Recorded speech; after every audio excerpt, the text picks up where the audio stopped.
La articulación temporomandibular es una articulación que se clasifica como una articulación gínglimo-artrodial bicondilia que se encuentra ubicada en la parte lateral del cráneo. Es una articulación particular de la cabeza, ya que todos los demás huesos de la cabeza tienen articulaciones sinartrósicas y el maxilar inferior es el único hueso que tiene una articulación movible. Esta articulación temporomandibular está ubicada por delante del agujero auditivo externo. El agujero auditivo externo nos encontramos primero con este elemento anatómico que corresponde a la arteria temporal superficial. Por delante de la arteria temporal superficial vamos a encontrar la cápsula de la articulación temporomandibular.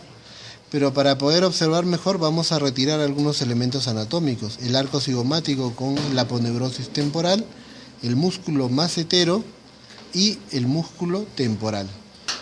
Entonces, de esa manera nosotros nos vamos a quedar con esta vista, donde vamos a poder observar en detalle la cápsula articular.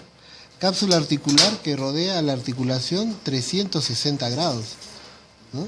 Y que nosotros hemos tenido que seccionarla para poder observar el interior de la articulación temporomandibular.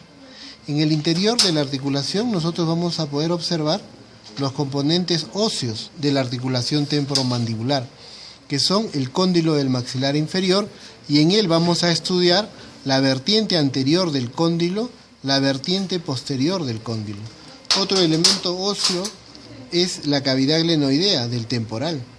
Cavidad glenoidea que está dividida en una parte funcional o articular y una parte que corresponde al hueso timpánico por la cisura petrotimpánica de Glaser. Y hacia adelante tenemos esta estructura ósea que se llama la raíz transversa del zigoma, o también denominado cóndilo del temporal. En medio de estas dos estructuras óseas vamos a encontrar un tejido fibrocartilaginoso denominado disco articular. El disco articular, que es este, ¿no?, que tiene una forma elíptica con un diámetro transverso mayor que su diámetro antero-posterior, y que es particular porque en el borde posterior y en el borde anterior es más grueso que en la zona media. También tenemos que decir que este disco articular es una estructura anatómica avascular y sin nervios. Por lo tanto, es una estructura anatómica que está diseñada para soportar las presiones del esfuerzo masticatorio. Esta disco articular, conjuntamente con la cápsula articular, van a dividir a la articulación temporomandibular en dos articulaciones: una articulación supradiscal o articulación artrodial de la ATM y una articulación inferior o infradiscal, donde se van a producir los movimientos de rotación pura del cóndilo del maxilar inferior o articulación ginglimoide. Este disco articular, además, hacia atrás está fijado, unido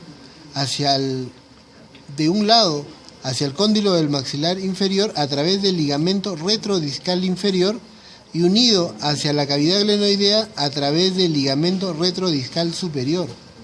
En medio de estos ligamentos tenemos un amplio número de vasos sanguíneos en medio del tejido conectivo retrodiscal, que ustedes van a poder ver aquí unos agujeros bastante numerosos que corresponden a la gran vascularización e inervación que tiene esta zona, conocida también con el nombre de zona bilaminar, que está conformada por el ligamento retrodiscal superior, el ligamento retrodiscal inferior y el tejido conectivo retrodiscal. Hacia adelante nosotros vamos a poder observar que el disco articular termina su borde anterior insertado con un músculo, que es el fascículo superior del músculo pterigoideo externo. Ahora voy a coger con una pinza y voy a mover el pterigoideo externo y ustedes pueden observar cómo solo se mueve el disco articular. Hacia abajo tenemos otro músculo importantísimo, que es el pterigoideo externo fascículo inferior. Es un músculo mucho más grande, cónico, y vamos a ver aquí en esta parte blanquecina, es la parte tendinosa del músculo que termina insertándose en la fosita pterigoidea que se encuentra en la cara interna del cuello del cóndilo. Ahora vamos a proceder a mover el pterigoideo externo fascículo inferior y vean ustedes cómo se mueve el cóndilo del maxilar inferior, mientras que cuando movemos el fascículo superior solo se mueve el disco, ¿no? Solo se mueve el disco. A manera de repaso vamos a señalar las estructuras anatómicas antes descritas con unos punteros de colores. Vamos a señalar primero al fascículo inferior del músculo pterigoideo externo, ahí va en color rosado. En un color verde vamos a señalar el fascículo superior del músculo pterigoideo externo. Luego hacia atrás los ligamentos retrodiscales. Vamos a colocar en color rojo para el ligamento retrodiscal superior.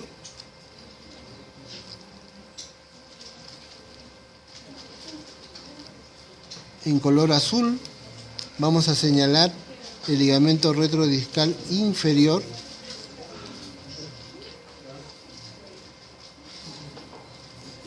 Cabe mencionar también que entre el ligamento retrodiscal superior e inferior hay una diferencia, es que el superior posee fibras elásticas mientras que el inferior no posee fibras elásticas. En amarillo vamos a señalar el tejido conectivo retrodiscal.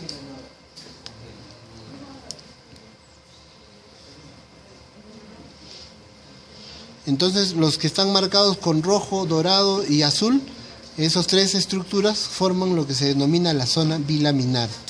Y ahora colocaremos un puntero de color azul para señalar la cavidad supradiscal y un puntero de color blanco para señalar la cavidad infradiscal. ¿Listo? Entonces esos son los elementos anatómicos que estudiamos en relación a la articulación temporomandibular.